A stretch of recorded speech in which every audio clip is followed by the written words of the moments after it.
Hello friends, മഴതോര് മുംബൈയിലേക്ക് എല്ലാവർക്കും സ്വാഗതം. അങ്ങനെ ബാലചന്ദ്രൻ ശിവേട്ടനെ കൊണ്ട് എയർപോർട്ടിൽ വിട്ടിട്ട് തിരിച്ച് വരുമ്പോൾ തന്നെ വൈജയന്തി ചോദിക്കുന്നുണ്ട്, എന്തേ പെട്ടെന്ന് നീ വന്നോ? ആ പിന്നല്ലാണ്ട് ഞാനെന്തിനാ അവിടെ നിൽക്കുന്നത്? അല്ല, ഫ്ലൈറ്റ് പൊങ്ങിയിട്ട് വന്നാൽ പോരായിരുന്നോ എന്ന് ചോദിക്കുക കേട്ടോ. ഓ, അതിപ്പോൾ എന്തിനാ, അകത്ത് കടത്തി വിട്ടില്ലേ, പിന്നെ ഇനി അവിടെ നിൽക്കേണ്ട കാര്യമുണ്ടോ? ഓ, ഒരാളെ യാത്ര അയക്കാൻ പോകുമ്പോൾ ഇങ്ങനെയാണോ? അവരെ പറഞ്ഞ് വിട്ടിട്ട് വേണ്ടേ വരാൻ? പിന്നെ അങ്ങനെയാണെങ്കിൽ പിന്നെ ഫ്ലൈറ്റ് 5 മണിക്കൂർ ലേറ്റ് ആണെങ്കിൽ പിന്നെ ഞാനിങ്ങനെ 5 മണിക്കൂർ അവിടെ നിൽക്കേണ്ട ആവശ്യമുണ്ടോ? എന്തൊക്കെയായി പറയണത്?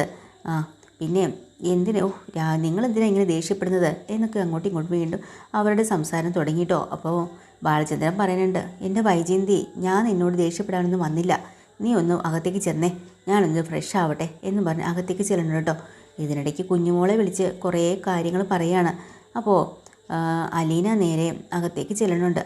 അപ്പോൾ അലീനയോട് കുഞ്ഞുമോൾ അവിടുത്തെ ജോലിക്കാരി പറയാം, ആ എന്തായാലും എൻ്റെ കാര്യം പോക്കാട്ടോ. എന്താ കുഞ്ഞുവെടുത്തി അങ്ങനെ പറയണത്? അല്ല, ഇവിടുത്തെ ജോലി എന്തായാലും അധിക ദിവസം പോകേണ്ടി വരില്ല. ഇവിടെ പുതിയൊരു ജോലിക്കാരി വന്നു കഴിഞ്ഞാലേ അവരായിരിക്കും ഇനി അടുത്ത്. അപ്പോൾ എന്നെ പറഞ്ഞു വിടുന്നു കുറേ ദിവസം കൊണ്ട് ഇവിടുത്തെ കൊച്ചമ്മ പറഞ്ഞുകൊണ്ടിരിക്കുക. ആണോ? അങ്ങനെയാണെങ്കിൽ ചേച്ചി പോവോ?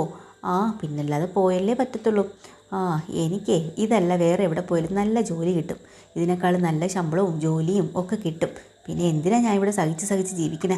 പിന്നെ കൊച്ചിനെ കൊണ്ട് ഇവിടുത്തെ പണി എത്രയും ചെയ്യിപ്പിക്കാനാണ് ഇവരുടെ പ്ലാൻ. ആണോ? എന്നെക്കൊണ്ട് ഇതൊക്കെ ചെയ്യാൻ പറ്റുമോ? പറ്റുമായാലും പറ്റിയില്ലെങ്കിലും ചെയ്തേ പറ്റൂ. പിന്നെ ദിവസം എന്തോരം പണി ഇവിടെ ഉണ്ടെന്ന് അറിയോ? താഴത്ത് തുടയ്ക്കണം, മേളത്തെ നില തുടയ്ക്കണം, ഓരോ ജോലി അങ്ങ് ഏൽപ്പിച്ചിട്ട് രാവിലെ അങ്ങ് പോവും. പിന്നെ ചെയ്തില്ലെങ്കിൽ വന്ന പാടെ തുടങ്ങും അങ്ങോട്ട്. അതുകൊണ്ട് എല്ലാം ചെയ്യണമെന്നൊന്നുമില്ല. പിന്നെ താഴത്തെ നിലയും മുകളിലത്തെ നിലയും തുടയ്ക്കാനും തൂക്കാനും പറഞ്ഞാൽ താഴത്തെ നില മാത്രം ചെയ്യുക. അത് കഴിഞ്ഞ് പിന്നെ അടുത്ത ആഴ്ച മേളത്തെ ചെയ്യുക. അങ്ങനെ ചെയ്യാവൂ. പിന്നെ പുത്തനച്ചി പുറപ്പുരം തൂക്കുമെന്ന് പറയില്ലേ, അതുപോലെ വന്ന പാടെ എല്ലാം ചെയ്ത് കൊടുത്താലേ അവസാനം തലേ കയറി അങ്ങ് നിരങ്ങും. ചെയ്തിടോ ഇല്ല. വെറുതെ എന്തിനാ കുറ്റം കേൾക്കണം? ഞാൻ കേട്ട് മടുത്തു കേട്ടോ. പക്ഷേ ഒരു കാര്യമുണ്ട്, എത്രയൊക്കെ കേട്ടാലും ഞാനും തിരിച്ച് ചിലത് കൊടുക്കാറുണ്ട്. ആണോ? ചേച്ചി പറയാറുണ്ടോ? പറയണ എന്തിനാ, ചില കാര്യങ്ങൾ ഞാനങ്ങോട്ട് കാണിച്ചു കൊടുക്കും. ബാത്റൂം തേച്ച് കഴിയുമ്പോഴേ ഇഷ്ടം പോലെ സോപ്പ് പൊടി വാരിയിടും. തീരട്ടെ, വീണ്ടും വാങ്ങിക്കട്ടെ. ഇവിടെ പിന്നെ പാത്രം കഴിയുമ്പോഴേ അച്ചാറിൻ്റെ കുപ്പികളും കാര്യങ്ങളൊക്കെ ഉണ്ടല്ലോ, കൈ തട്ടിയതാണെന്ന് പറഞ്ഞ് അറിയാണ്ട് ഞാൻ തറയിൽ വലിച്ചെറിയാറുണ്ട്. എനിക്ക് തന്നെ അതും ജോലി. എന്നാലും നമ്മുടെ ഒരു ദേഷ്യമുണ്ടല്ലോ. പക്ഷേ അപ്പോൾ വഴക്ക് പറയത്തില്ലേ? പിന്നെ വായി തോന്നണ മുഴുവനും അവരവിടെ നിന്ന് വിളിച്ച് പറയും.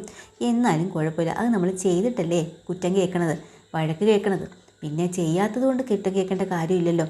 ആ എന്തായാലും ഞാൻ പോയി കഴിഞ്ഞാൽ കൊച്ചിവിടെ കിടന്ന് പാടുപെടും, നോക്കിക്കോ. അയ്യോ, എനിക്ക് നല്ല പേടിയുണ്ട്. പേടിക്കേണ്ട ആവശ്യമില്ല. പിന്നെ എന്ത് ജോലി പറഞ്ഞാലും ഒരു കാര്യം ചെയ്തേക്കണം. ആ ചെയ്തോളാം പറഞ്ഞാൽ മതി കേട്ടോ. അത് ചെയ്തോ ഇത് ചെയ്തോ എന്നൊക്കെ ചോദിക്കും. ആ ഞാനതെല്ലാം ചെയ്തോളാം, അങ്ങനെ ഒരു വാക്കിലങ്ങ് നിന്നാൽ മതി, ഒരു കുഴപ്പമില്ല എന്ന് പറയാം. ശരി, ആ ഞാനേ ഒന്നങ്ങോട്ട് ചെല്ലട്ടെ എന്ന് പറയാം. വന്ന പാടെ തന്നെ ഒരു ഗ്ലാസ് വെള്ളം ചോദിച്ചിരുന്നു ബാലചന്ദ്രൻ. ഉടനെ കുഞ്ഞോളെ വിളിച്ചിട്ടാണ് വെള്ളം കുടിപ്പിക്കുന്നത് കേട്ടോ. ബാലചന്ദ്രൻ ഒരു ഗ്ലാസ് നാരങ്ങ വെള്ളം കൊണ്ട് നേരെ അകത്തേക്ക് ചെല്ലാണ് കേട്ടോ അവൾ കുഞ്ഞുമോൾ. എന്നിട്ട് ആ നാരങ്ങ വെള്ളം വാങ്ങിച്ച് കുടിക്കുന്ന സമയത്ത് കുഞ്ഞുമോൾ ഇപ്പോൾ ചോദിക്കുകയാണ്, സാറേ എന്നെ ഇവിടുന്ന് പറഞ്ഞു വിടാൻ പോവാണല്ലേ? ഇല്ല, ആര് പറഞ്ഞു അങ്ങനെ? അല്ല, ഇവിടുത്തെ മാഡം പറഞ്ഞു എന്നെ പറഞ്ഞു വിടാൻ പോവാണ്, ഇവിടെ വേറൊരു ജോലിക്കാരി വന്നിട്ടുണ്ട് എന്നൊക്കെ. ആ അതിവിടെ അമ്മയെ നോക്കാൻ വന്ന ഹോം നേഴ്സല്ലേ, അവരെങ്ങനെയാണ് വീട്ടു ജോലികൾ ചെയ്യുന്നത്? കുഞ്ഞുങ്ങളുണ്ടെങ്കിലല്ലേ ഇവിടുത്തെ വീട്ടുകാര്യങ്ങളും പിള്ളേരെ കാര്യങ്ങളും ജോലിയൊക്കെ ചെയ്യാൻ പറ്റത്തുള്ളൂ. ഞാൻ അല്ല, പക്ഷേ അവർ വന്ന ആളിനെ കൊണ്ട് തന്നെ അതൊക്കെ ചെയ്യിക്കുന്നാണ് പറഞ്ഞത്. ആണോ? അതാണ്. പക്ഷേ കാര്യമില്ല സാറേ, എന്നെ പറഞ്ഞു വിട്ടാലും കുഴപ്പമൊന്നുമില്ല. എനിക്കിതിനേക്കാളും നല്ലൊരു സ്ഥലം കിട്ടും, നല്ല ജോലിയും നല്ല ശമ്പളവും നല്ല ആൾക്കാരുള്ളിടത്തും എനിക്ക് കിട്ടും. അതുകൊണ്ട് എനിക്ക് ഒരു കുഴപ്പമില്ല, ഞാൻ പോകുന്നുണ്ട്. എന്തായാലും സാർ അറിഞ്ഞോ ഇല്ലേന്ന് അറിയില്ലല്ലോ, അതുകൊണ്ടാണ് ഞാൻ വന്ന് ചോദിച്ചത്. എന്തായാലും ഇവിടെ പെണ്ണുങ്ങളെ ഭരണമാണല്ലോ, ഏതെങ്കിലും നല്ല കുടുംബത്തിൽ പറഞ്ഞ ആണുങ്ങൾ ഭരിക്കുന്ന വീട്ടിലേക്ക് എനിക്ക് പോകാൻ പറ്റും എന്നൊക്കെ പറഞ്ഞ് ബാലചന്ദ്രൻ്റെ ഒരു കുത്ത് വെച്ച് കൊടുത്തിട്ടാണ് പോകുന്നത് കേട്ടോ. അപ്പോൾ അന്ന് ആ രാത്രി തന്നെ എല്ലാവരും ഭക്ഷണം കഴിക്കാൻ വേണ്ടിയിട്ട് അവിടെ വന്നിരിപ്പുണ്ട് ഡൈനിങ് ടേബിൾ. അപ്പോൾ നമ്മൾ ബാലചന്ദ്രൻ വന്ന് വൈകിട്ട് ചോദിക്കുന്നുണ്ട്, നീ കുഞ്ഞുമോളെ ജോലിയിൽ നിന്ന് പറഞ്ഞു വിടാൻ പോകണമെന്ന് പറഞ്ഞോ? അതെ. അതെന്തിനാ അങ്ങനെ പറഞ്ഞത്? നമുക്കിവിടെ ജോലിക്ക് ആളെ ആവശ്യമില്ലേ? എന്തിനാണ് ഒരു വീട്ടിൽ 2 ജോലിക്കാരി? ഇപ്പോൾ വേറൊരുത്തിവിടെ വന്ന് കയറിയിട്ടില്ലേ, അത് പോരെ? അതെങ്ങനെ ശരിയാവും വൈജയെ? അത് അമ്മയെ നോക്കാൻ വന്ന ഹോം നേഴ്സല്ലേ ആ കുട്ടിയെ കൊണ്ട് വീട്ടു ജോലിയൊക്കെ ചെയ്യിക്കാമെന്ന് വെച്ചാൽ. ഓ, അതിനിപ്പോൾ എന്താ കുഴപ്പം? ബാലചന്ദ്രൻ എന്തെങ്കിലും നഷ്ടമുണ്ടോ? ഇല്ലല്ലോ. എൻ്റെ നഷ്ടത്തിൻ്റെ കാര്യം അവിടെ നിൽക്കട്ടെ, നീ കുഞ്ഞുമോളെ പറഞ്ഞു വിട്ടാൽ ശരിയാവില്ല. അവൾ പോട്ടെ, അല്ലെങ്കിൽ അവൾക്ക് കുറച്ച് അഹങ്കാരം കൂടുതലാണ്, അവളോട് ഞാൻ കുറച്ച് ദിവസം കൊണ്ട് പറയുന്നുണ്ട്. പുതിയൊരാൾ വരണുണ്ടെന്ന്. അവളെ ഞാൻ പറഞ്ഞു വിടും. പിന്നെ അങ്ങനെയൊന്നും ചെയ്തേക്കില്ലെന്ന് പറയുമ്പോൾ പിന്നെ ബാലചന്ദ്രൻ ഒരു കാര്യം ചെയ്യും. ബാലചന്ദ്രനെ അവിടെ തുണിക്കടയിലെയും ടെക്സ്റ്റൈൽസിലെയും സ്വർണ്ണക്കടയിലെയും കാര്യങ്ങൾ മാത്രം നോക്കിയാൽ മതി. ഇവിടെ അടുക്കള ഭരണം എൻ്റെ കയ്യിലാണ്. ഇവിടുത്തെ കാര്യങ്ങളൊക്കെ ഞാൻ നോക്കിക്കൊള്ളാം. അഭിപ്രായം പറയാൻ ഇങ്ങോട്ട് വന്നേക്കണ്ട. ശരിയേ, എന്നാലും ഭക്ഷണം എടുത്ത് വയ്ക്കുക, കഴിക്കാമല്ലോ എന്ന് പറഞ്ഞ് ഭക്ഷണം കഴിക്കാനായിട്ട് എടുത്ത് വയ്ക്കാം. അങ്ങനെ മക്കൾ രണ്ടുപേരും വന്നിട്ടുണ്ട്. ബബിതയും ഒക്കെ കൃഷ്ണയൊക്കെ വന്നിരിക്കുന്ന സമയത്ത് തന്നെ അവനെന്തെങ്കിലും ചോദിക്കാട്ടോ രോഹിത്ത് മോൻ. അപ്പോഴാണ് മൂത്ത മോള് പറഞ്ഞു കൊടുക്കുകയാണ്, രോഹിത്തോ, അവൻ അവിടെ നിന്ന് ഫോൺ ചെയ്യാണോ? അതെ. എന്താ, ആരെയാ വിളിക്കുന്നവൻ? ഏതോ പെണ്ണിനെ വിളിക്കുക. ഏതോ പെണ്ണിനെയോ? അങ്ങനെ വിട്ട പറ്റില്ലല്ലോ. ഏടാ രോഹിത്തെ, ഇങ്ങോട്ട് ഇറങ്ങി വാടാ, ചോറ് കഴിക്കാനോ ആഹാരം കഴിക്കാനോ നിനക്ക് വരണ്ടേ എന്ന് പറഞ്ഞ് ചോദിക്കും. രോഹിത്ത് അവിടെ നിന്ന് വിളിച്ച് പറയാം, അമ്മേ ഞാനിപ്പോൾ വന്നോളാം. അത് പറ്റത്തില്ല, നിൻ്റെയൊക്കെ സൗകര്യത്തിന് വേണ്ടി കാത്തു നിൽക്കാനൊന്നും എനിക്ക് പറ്റത്തില്ല. വിളിക്കുമ്പോൾ വന്ന് കഴിച്ചോളണം. എന്നാൽ എനിക്ക് ആഹാരം വേണ്ടേ? ഇങ്ങോട്ട് ഇറങ്ങി വാടാ, നിനക്ക് കുറച്ച് കൂടുന്നുണ്ടൊരു ഫോൺ വിളി. അമ്മയെ ഒന്നും മിണ്ടാതിരിക്കുന്നുണ്ടോ? എനിക്ക് വേണ്ടാന്ന് പറയാനുള്ള സ്വാതന്ത്ര്യം പോലും ഈ വീട്ടിലില്ലേ? ഒന്ന് നിർത്തണുണ്ടോ എന്ന് പറഞ്ഞ് അമ്മയോട് ചാടിക്കടിച്ചുകൊണ്ട് നിൽക്കാട്ടോ. എനിക്ക് വേണ്ട ആഹാരം വേണ്ട എന്ന് പറ. കാണിച്ചു തരാടാ നിനക്ക്, നിൻ്റെ ഫോൺ വിളിയും എല്ലാം ഞാൻ കണ്ടുപിടിക്കുന്നുണ്ട് എന്ന് പറയാം. അങ്ങനെ ഡൈനിങ് ടേബിളിൻ്റെ അടുത്തേക്ക് വരുമ്പോഴത്തേനും കൃഷ്ണയും ബബിതയും കൂടെ വന്ന് നോക്കിയിട്ട് പറയും, എന്തൊക്കെ ഫുഡുകളാണ് ഇവിടെ ഉണ്ടാക്കി വെച്ചേക്കണത്. ചപ്പാത്തി, മട്ടൻ കുറുമ, മട്ടൻ കറി, ചിക്കൻ കറി എല്ലാം ഉണ്ടല്ലോ. ഇതാരാ ഉണ്ടാക്കിയത്? ആ കുഞ്ഞോളെടുത്തിയാണോ അതോ ഇപ്പം വന്ന പുതിയ സാധനമാണോ എന്ന് ചോദിക്കുക. അപ്പോൾ ഐജ പറയാനുണ്ട്, പുതിയ ആളെ ഞാൻ അങ്ങോട്ട് കയറ്റിയിട്ടില്ല, നാളെ തൊട്ടായിക്കോട്ടെ, ഇന്ന് എന്തായാലും കുഞ്ഞുമോളെല്ലാം ചെയ്തത്. എന്നാൽ പിന്നെ വിശ്വസിച്ച് കഴിക്കാം എന്ന് പറയാം കേട്ടോ കൃഷ്ണ. അപ്പോൾ നമ്മുടെ ബാലചന്ദ്രൻ പറഞ്ഞിട്ട് ഇനിയിപ്പോൾ പുതിയ ജോലിക്കാരിയൊക്കെ ഇനിയിപ്പോൾ കയറ്റാനൊന്നും നോക്കണ്ട. ആ കുട്ടി അമ്മയെ നോക്കാൻ വന്ന കുട്ടിയാണ്, അതിനെ പിടിച്ച് ജോലിയാക്കുന്നത് ശരിയാവുമെന്ന് എനിക്ക് തോന്നുന്നില്ല എന്നൊക്കെ പറയാം. എന്തായാലും ഒരു കാര്യം ചെയ്യാം, പിന്നെ അവളെ ഇങ്ങോട്ട് വിളിച്ചുകൊണ്ട് വാ, അലീനെ, എന്നിട്ട് അമ്മയ്ക്കുള്ള ഫുഡ് എടുത്ത് വെച്ചിട്ടുണ്ട്, കൊണ്ട് കൊടുക്കാൻ പറ എന്ന് പറയാട്ടോ. അപ്പോഴാണ് അലീന പതിയെ അങ്ങോട്ട് വരികയാണ്. നീ ഒരു വന്നോ? നീ എങ്ങോട്ട് പോവാൻ നിൽക്കുക? ഇല്ല, ഞാൻ ഇങ്ങോട്ട് തന്നെ വന്നതാ. നീ ഇങ്ങനെ ഫാഷൻ പരേഡ് കാണിക്കും പോലെ ഭയങ്കര മോഡേൺ ഡ്രസ്സൊന്നും ഇട്ടുകൊണ്ട് ഇവിടെ നിൽക്കണ്ട. നീ ഈ വീട്ടിലെ ജോലിക്കാരിയാണ്. ഇവിടെ പറയുന്നത് അങ്ങ് കേട്ട് സാധാരണ വല്ല നൈറ്റിയോ അങ്ങനെയുള്ള എന്തെങ്കിലും വീട്ടിലിട്ടുകൊണ്ട് നിന്നാൽ മതി കേട്ടോ. ചുരിദാറും ഷോളും ഒക്കെ ഇട്ട് അവൾ ഭയങ്കര സുന്ദരിയാണെന്ന് അവളുടെ വിചാരം എന്നൊക്കെ പറയുമ്പോൾ ബാലചന്ദ്രൻ പറയുന്നുണ്ട്, എന്തിനാടി നീ ആ കൊച്ചിനെ വഴക്ക് വരുന്നത്? അതിനെന്താ കുഴപ്പം? ആ കുട്ടി ഇട്ടിരിക്കുന്ന ഡ്രസ്സിന് എന്താണ് കുഴപ്പം? എന്ത് കുഴപ്പമെന്നോ? ബാലചന്ദ്ര, ഞാൻ നിങ്ങളോട് പറഞ്ഞിട്ടുണ്ട് മിണ്ടാതിരുന്നോളാം. എനിക്കറിയാം അവളുടെ കാര്യം എന്താ സംസാരിക്കേണ്ടതെന്ന്. അച്ഛൻ എന്നോ ഒരു വാക്ക് കൊടുത്തു എന്നും പറഞ്ഞുകൊണ്ട് മോനും ചെറുമോനും അതുപോലെ മാമനും ഒക്കെ കൂടെ പോയി വിളിച്ചുകൊണ്ട് വന്നിരിക്കുന്നു തിരുവനന്തപുരത്ത് പോയി. വേറെ ആരെയും കിട്ടിയില്ല. ഞാനോ കമലയോ മറ്റോ ആണ് പോയിരുന്നെങ്കിലേ നല്ല പാകത്തിനുള്ള ഏതെങ്കിലും പെങ്കൊച്ചുങ്ങളെയും കൊണ്ടായിരിക്കും വരുന്നത്. ഇത് ആരെന്നോ ഏതെന്നോ ഒന്നും അറിയാൻ പാടില്ല. ഓർഫണേജിൽ വളർന്നതെന്ന് പറയുന്നു. ആർക്കുണ്ടായതാണെന്ന് ആർക്കറിയാം, എങ്ങനെ ജീവിച്ചതാണെന്ന് ആർക്കറിയാം, ആരെയൊക്കെ കൂടെ പോയതാണെന്ന് ആർക്കറിയാം. കുടുംബത്തിൽ നിർത്താൻ കൊള്ളാവുന്ന വല്ലതും ആണോ? ഇതിനെയൊക്കെ വിളിച്ചുകൊണ്ടിവിടെ വന്നിരിക്കുന്നു എന്നൊക്കെ പറയുമ്പോൾ തന്നെ പാവം നമ്മുടെ അലീനയ്ക്ക് അങ്ങ് സങ്കടം വരുവാട്ടോ. അങ്ങനെ അലീന ഞാൻ ഡ്രസ്സ് മാറി വരാമെന്നും പറഞ്ഞ് നേരെ അകത്തേക്ക് പോവാം. വേറൊരു ഉടുപ്പെടുക്കാൻ വേണ്ടി പോകുമ്പോൾ മുത്തശ്ശി ചോദിക്കുന്നുണ്ട്, എന്തിനാ മോളെ നീ സങ്കടപ്പെട്ട് നിൽക്കുന്നത്? നിന്നെ വഴക്ക് പറഞ്ഞു? വഴക്ക് പറഞ്ഞു. എന്തിനാ? അല്ല, എൻ്റെ ഈ ഡ്രസ്സ് ഇഷ്ടമായില്ല എന്ന്. ഞാൻ വേറൊരെണ്ണം ഇടണമെന്നാണ് പറയണേ. ഈ ഡ്രസ്സിന് എന്താ മോളെ കുഴപ്പം? അവൾക്ക് എന്തിൻ്റെ കേടാ? അങ്ങനെ വേറൊരു ഡ്രസ്സ് എടുത്തുകൊണ്ട് നിൽക്കുമ്പോഴാണ് വൈജ വന്നിട്ട് ഒരു നൈറ്റി എടുത്ത് മുഖത്തോടെ എറിഞ്ഞു കൊടുത്തിട്ട് പറയാം, എന്നാ ഇത് മുമ്പ് ഇവിടെ ജോലിക്ക് നിന്ന അവളുടെ നൈറ്റിയാണ്, അവൾ എടുക്കാതെ പോയി, നീ ഉപയോഗിച്ചോ ഇനി മുതൽ എന്നും പറഞ്ഞ് അതങ്ങ് കൊടുക്കുക കേട്ടോ. അപ്പം മുത്തശ്ശി പറയാം, എടി പണ്ട് നിന്ന അമ്മിണിയുടെ അല്ലേ, അവൾ നല്ല തടിയൊക്കെ ഉള്ളതല്ലേ, അവളുടെ ഇവക്ക് ചേരുമോ?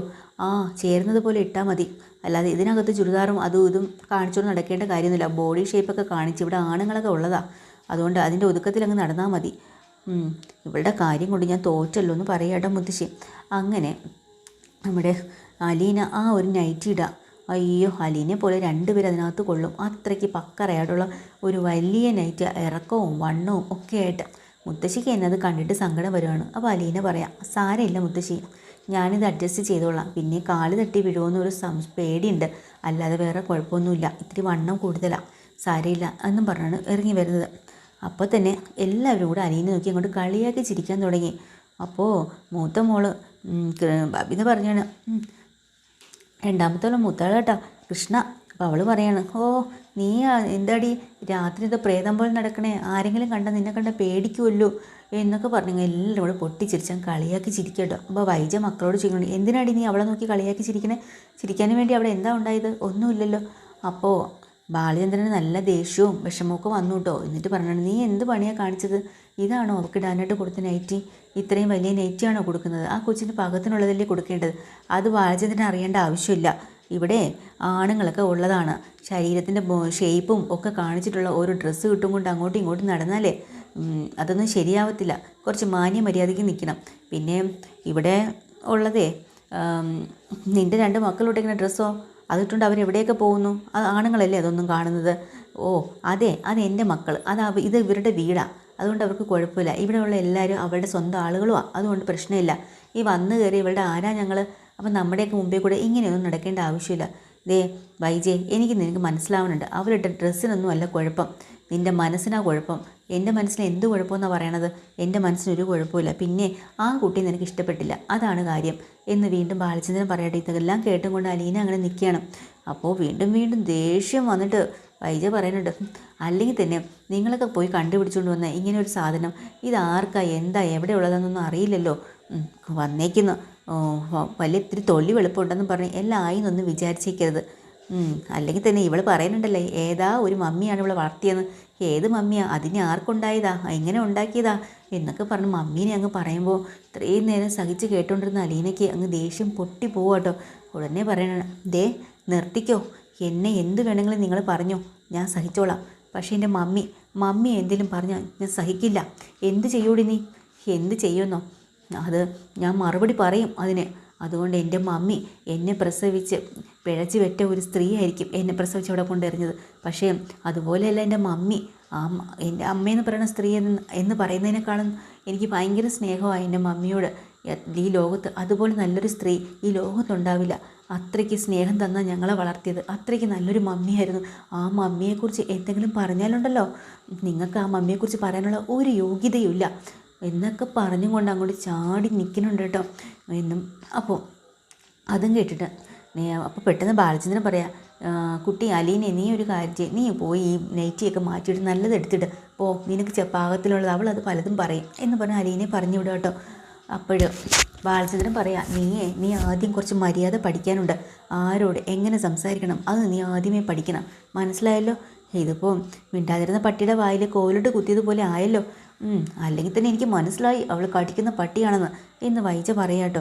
അപ്പോൾ ഇളയ മോള് പറഞ്ഞുകൊണ്ട് പറയുന്നുണ്ട്, അതെ ബബിത പറയാണ്, അമ്മയ്ക്ക് വല്ല ആവശ്യം ഉണ്ടായിരുന്നു ഇതിൻ്റെ, എന്താടി നീ പറയണത്, മിണ്ടാതിരുന്നു, എൻ്റെ അടുത്ത് വല്ലതും പറഞ്ഞുകൊണ്ട് വന്നാണ്ടല്ലോ എല്ലാത്തിനും ഞാൻ ശരിയാക്കും, അവളുടെ അഹങ്കാരം ഞാൻ തീർത്ത് കൊടുക്കുന്നുണ്ട് എന്നൊക്കെ ഇങ്ങനെ പറഞ്ഞിരിക്കട്ടെ. എപ്പിസോഡ് തീരുന്നത് പുതിയൊരു എപ്പിസോഡ് വീണ്ടും വരാം. ചാനൽ ഇഷ്ടമായ ലൈക്ക് ചെയ്യുക, സബ്സ്ക്രൈബ് ചെയ്യുക. Thank you.